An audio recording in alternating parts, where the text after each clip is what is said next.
अब तेल हमने गर्म होने के लिए रखा है। इन करेलों को हम इसमें डालेंगे और अच्छी तरह करेले फ्राई कर लेंगे।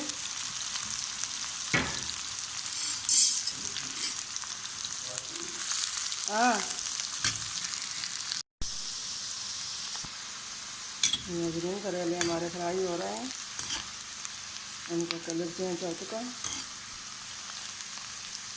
अभी यहाँ पे हमने ये 2 बड़े साइज के प्याज ली हैं और ये हमने 3 टमाटर ली हैं, ये 5 से 6 हरी मिर्चें ली हैं। करेले फ्राई हो चुके हैं। अब हम इसके अंदर प्याज डाल लेते हैं। बिस्मिल्लाहिर्रहमानिर्रहीम। इनको इस तरह मिक्स कर लेंगे।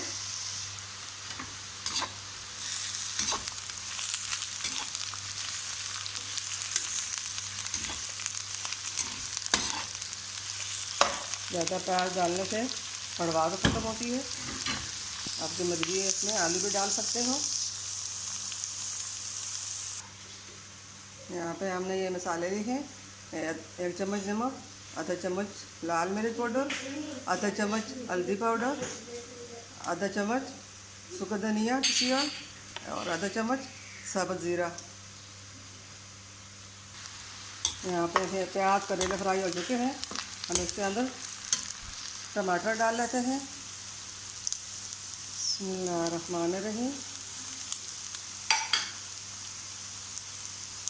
अब इनको थोड़ी देर फ्राई कर लेंगे, टमाटर जलने तक फ्राई करेंगे।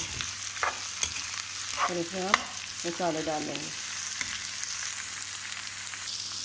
करेले हमारे फ्राई हो चुके हैं, टमाटर भी जल गए।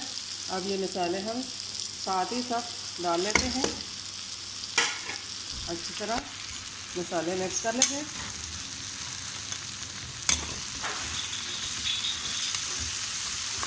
करेले फ्राई हो चुके हैं।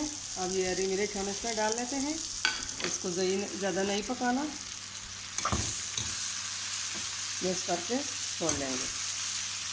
नाज़रीन, हमारे आज की रेसिपी करेले की रेडी हो चुकी। अब कस्टर्ड में हम कस्टर्ड डाल लेते हैं दूध में। इनको हमने बंद कर लिया। करेले हमारे तैयार हो चुके। करेले हमारे